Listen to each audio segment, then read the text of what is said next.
Hello जी। तो आज हम लीड कोड की प्रॉब्लम कंटेन्स डुप्लीकेट सॉल्व करते हैं। तो ये प्रॉब्लम हमसे क्या कहना चाह रही है, given an integer array nums return true if any value appears at least twice in the array and return false if every element is distinct. तो ये प्रॉब्लम हमसे साफ शब्दों में ये कहना चाह रही है कि अगर हमें कोई भी एरे गिवन है, उसके अंदर कोई भी एलिमेंट एक से ज़्यादा बार प्रेजेंट करता है तो हमें रिटर्न ट्रू कर देना है। और अगर सारे के सारे एलिमेंट्स डिस्टिंक्टली प्रेजेंट है उस एरे के अंदर तो हमें फॉल्स रिटर्न करना है।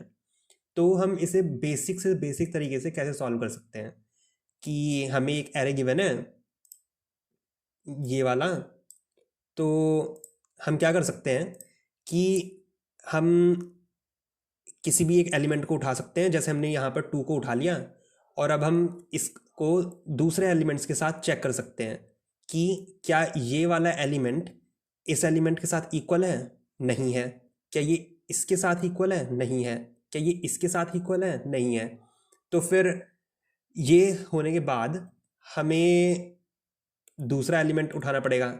जैसे हमने ये वाला उठा लिया तो हम इस एलिमेंट को चेक करेंगे कि ये वाला एलिमेंट इस वाले एलिमेंट के साथ इक्वल है, नहीं है।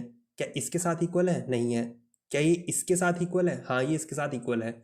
तो हमने यहाँ पर ये डिटरमाइन कर लिया है, ये प्रूव कर दिया है कि इस एरे के अंदर डुप्लीकेट एलिमेंट प्रेजेंट करते हैं। तो हम यहीं से ट्रू रिटर्न कर देंगे और हमारा ये प्रॉब्लम सॉल्व हो जाएगी।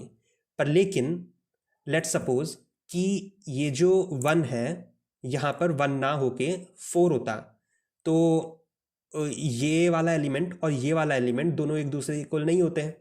तो फिर हमें क्या करना पड़ता कि इस वाले हमने यहाँ पर ये वाला एलिमेंट उठा रखा था, तो अब हमें ये वाला एलिमेंट उठाना पड़ेगा। अब इस एलिमेंट को हम बाकी सारे एलिमेंट्स के साथ कंपेयर करेंगे कि क्या ये इसके साथ इक्वल है, नहीं है। क्या ये इसके साथ इक्वल है, नहीं है। क्या ये इसके साथ इक्वल है, नहीं है। तो ये चीज़ करने के बाद हमें ये वाला एलिमेंट किसी भी एलिमेंट के साथ इक्वल नहीं मिला, तो अब हमें नेक्स्ट एलिमेंट पे मूव करना पड़ेगा। यहाँ पर आ गए, अब हम चेक करेंगे कि क्या ये 4 इसके इक्वल है, नहीं है। क्या ये इसके इक्वल है, नहीं है। क्या ये इसके इक्वल है, नहीं है। तो अब हमने अपना पूरा का पूरा एरे आइट्रेट कर लिया है और हमने ये चीज़ डिटरमाइन कर ली है, ये चीज़ प्रूव कर दी है कि यहाँ पर कोई भी एलिमेंट किसी भी दूसरे एलिमेंट के साथ इक्वल नहीं है। इसका मतलब ये है कि इस एरे के अंदर सारे के सारे एलिमेंट्स डिस्टिंक्ट हैं। तो हमें at the end of the day इसको फॉल्स रिटर्न करना पड़ेगा। बस सिंपल सा ये मेथड है सॉल्व इस प्रॉब्लम को सॉल्व करने का। तो अब हम इस अप्रोच को कोड के अंदर कन्वर्ट करके देख लेते हैं।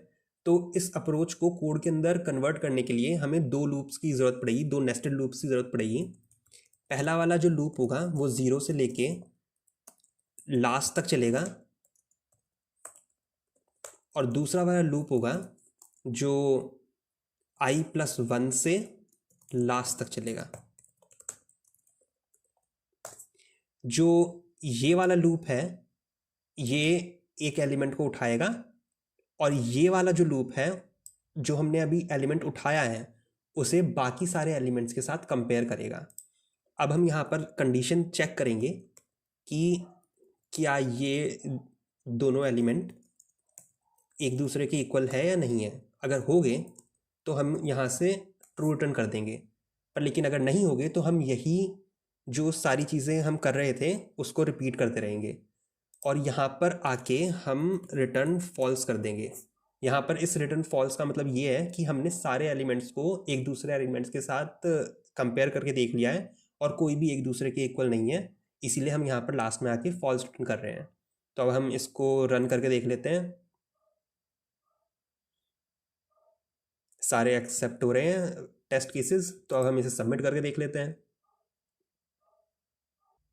ओके, तो हमारा ये टाइम लिमिट एक्सीड आ गया है, तो इसका मतलब है हमें ये इससे बेटर कोड लिखना पड़ेगा।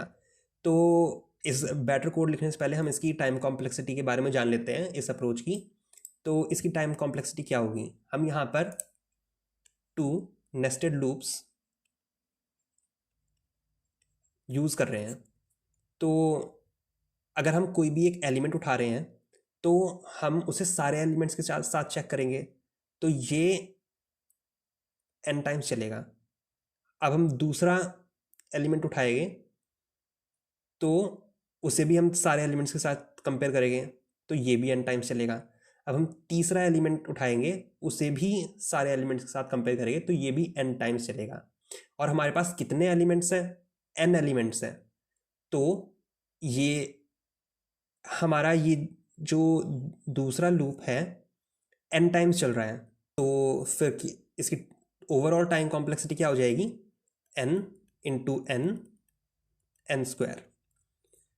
अब हम इसकी स्पेस कॉम्प्लेक्सिटी के बारे में जाने तो स्पेस कॉम्प्लेक्सिटी क्या होगी? अगर हम यहाँ पर देखें तो हम कोई भी एक्स्ट्रा स्पेस तो यूज़ ही नहीं कर रहे हैं, तो अगर हम इसी एक्स्ट्रा कोई भी स्पेस यूज़ नहीं कर रहे हैं तो हमारा जो स्पेस कॉम्प्लेक्सिटी होगी O ऑफ 1 होगा।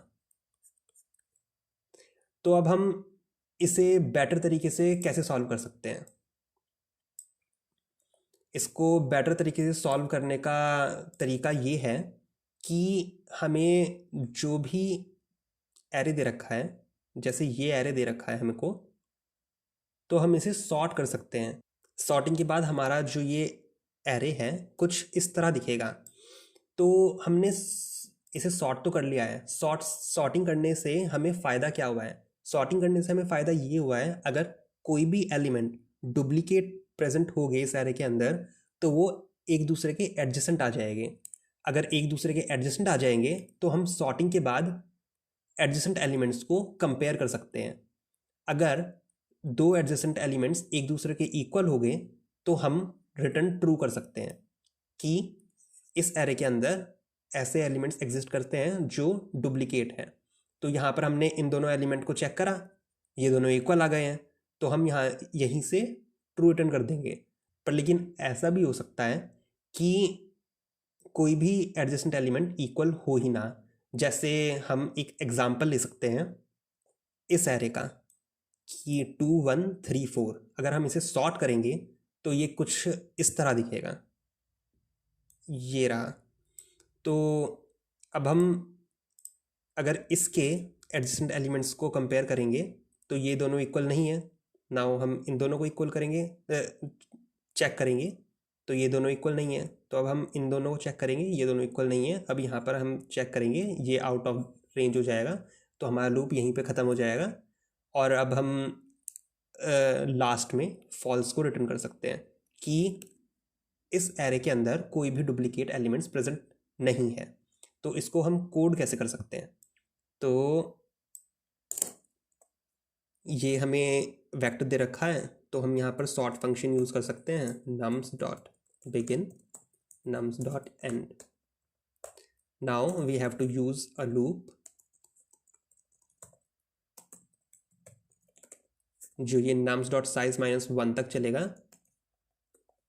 अब हम चेक करेंगे कि एडजेसेंट एलिमेंट्स इक्वल है या नहीं है। तो nums dot i equal to nums i plus 1। अगर ये दोनों इक्वल हो जाते हैं तो हम यहीं से ट्रू रिटर्न कर देंगे। अगर हमने सारे एडजेसेंट एलिमेंट्स को कंपेयर कर लिया है और वो इक्वल नहीं निकले हैं तो हम यहाँ पर आकर फॉल्स रिटर्न कर देंगे। अब हम इसको चला के देख लेते हैं। अच्छा, यहाँ पर हमने गलती कर दी थी, अब चला के देखते हैं। ये टेस्ट केसेस पास हो गए हैं, तो अब हम सबमिट करके देख लेते हैं।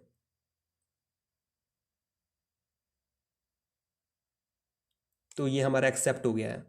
तो अब हम इसकी टाइम कॉम्प्लेक्सिटी के बारे में बात कर लेते हैं। इस हमने यहाँ पर सॉर्टिंग फंक्शन यूज़ करा है। तो जो मिनिमम टाइम कॉम्प्लेक्सिटी होती है किसी भी एरे को सॉर्ट करने की वर्स्ट केस में, तो वो होती है n log n। तो हमारी जो टाइम कॉम्प्लेक्सिटी है वो n log n तो होगी ही, इससे ज़्यादा भी हो सकती है। तो हमने यहाँ पर सॉर्टिंग फंक्शन यूज़ करा था, इसके बाद हमने एक फॉर लूप यूज़ करा है जो 0 से लेके n-1 तक चलेगा। तो n तक चलेगा। अगर हम इन दोनों को ऐड कर देते हैं तो ओवरऑल टाइम कॉम्प्लेक्सिटी हमारा n log n हो जाएगी। अब स्पेस कॉम्प्लेक्सिटी की बात कर लेते हैं। तो हमने यहाँ पर कोई भी एक्स्ट्रा स्पेस यूज़ नहीं करा है। एक्स्ट्रा स्पेस यूज़ नहीं करा है, तो हम यहाँ पर स्पेस कॉम्प्लेक्सिटीज़ की O ऑफ 1 कह सकते हैं, कांस्टेंट कह सकते हैं। अब इस प्रॉब्लम को क्या हम और ऑप्टिमाइज तरह से सॉल्व कर सकते हैं? हमारी टाइम कॉम्प्लेक्सिटी अभी क्या आ रही है, n log n आ रही है। पहले हमारी n स्क्वायर आ रही थी, हमने n स्क्वायर से n log n में इसे कन्वर्ट कर लिया है। क्या हम इसे और छोटा कर सकते हैं? क्या हम n तक ला सकते हैं? तो हाँ, हम इसको ला सकते हैं। तो वो कैसे होगा? हम यहाँ पर हैश सेट की हेल्प ले सकते हैं। जैसे हमारे पास ये एक एरे है, तो हम इसको शुरुआत से आइटरेट करना शुरू करेंगे। हमारे पास 1 आया, तो हम चेक करेंगे कि क्या ये 1 हमारे पास हैश सेट के अंदर पहले से एग्जिस्ट करता है।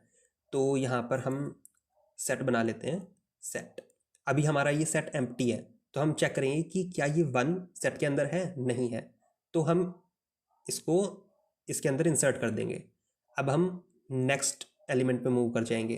अब हम चेक करेंगे कि क्या ये 2 एग्जिस्ट करता है सेट के अंदर, नहीं करता है, तो हम सेट के अंदर डाल देंगे। अब हम नेक्स्ट एलिमेंट पे मूव कर जाएंगे। हम चेक करेंगे कि क्या ये 3 एग्जिस्ट करता है, नहीं करता है, तो हम इसके अंदर डाल देंगे और नेक्स्ट एलिमेंट पे मूव कर जाएंगे।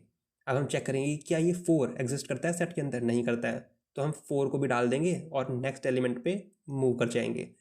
अब हमारा जो ये पॉइंटर है आउट ऑफ द बाउंड चला गया है एरे के।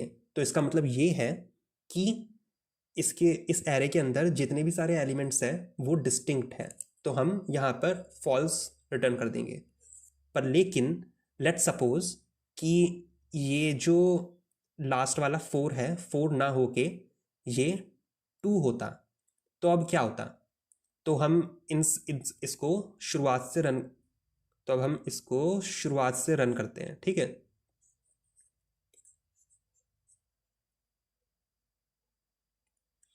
यहाँ पर हमने 1 को एनकाउंटर करा, देखेंगे कि क्या सेट के अंदर 1 है, नहीं है, तो 1 डाल देंगे। तो अब हम नेक्स्ट एलिमेंट मूव कर जाएंगे। क्या 2 सेट के अंदर है, नहीं है, 2 को डाल देंगे। अब हम नेक्स्ट एलिमेंट में मूव कर जाएंगे, क्या देखेंगे क्या 3 है सेट के अंदर, नहीं है, तो 3 को डाल देंगे। फिर हम नेक्स्ट एलिमेंट पे मूव कर जाएंगे। अब हमने 2 एनकाउंटर करा, अब हम चेक करेंगे कि क्या ये 2 सेट के अंदर है, तो हाँ, ये 2 सेट के अंदर पहले से ही है। तो इसका मतलब ये है कि ये जो 2 है हमने पहले ही कहीं प्रीवियसली इस एरे के अंदर एनकाउंटर कर रखा है। तो इसका मतलब ये है इस एरे के अंदर डुप्लीकेट एलिमेंट्स प्रेजेंट हैं। तो हम यहाँ पर सीधा सीधा ट्रू रिटर्न कर सकते हैं। तो अब हम इसको कोड के अंदर कन्वर्ट करके देख लेते हैं ये कैसे होगा। तो यहाँ पर हम एक अनऑर्डर्ड सेट क्रिएट कर देंगे ऑफ टाइप इंट, इसका नाम एस दे देते हैं।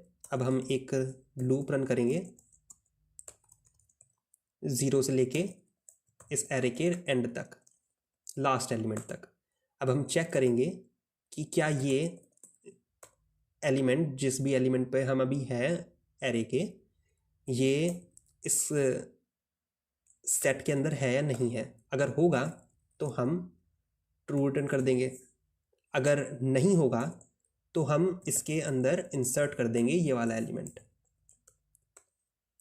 अगर हमने सारे के सारे एलिमेंट्स को आइट्रेट कर लिया है एरे के और हमें कोई भी एलिमेंट सेट के अंदर नहीं मिला है, तो हम यहाँ पर फॉल्स रिटर्न कर देंगे। इसका मतलब सारे के सारे एलिमेंट्स डिस्टिंक्ट हैं। अब हम इसे रन करके देख लेते हैं। ये सारे टेस्ट केसेस पास हो गए हैं। अब हम सबमिट करके देख लेते हैं।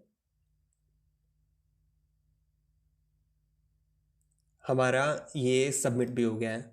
तो अब इसकी टाइम कॉम्प्लेक्सिटी के ऊपर बात कर लेते हैं।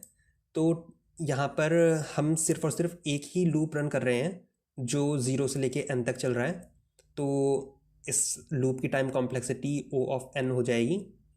और अगर हम इंसर्शन ऑफ सेट की बात करें, हम यहाँ पर अनऑर्डर्ड सेट यूज़ कर रहे हैं और अनऑर्डर्ड सेट की इंसर्शन टाइम कॉम्प्लेक्सिटी कांस्टेंट होती है, O ऑफ 1 होती है।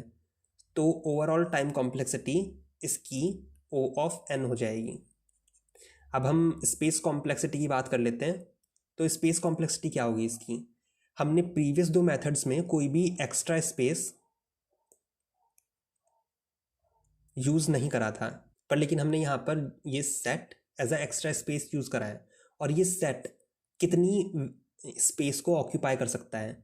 ये ज़्यादा से ज़्यादा n एलिमेंट्स को अपने अंदर स्टोर कर सकता है।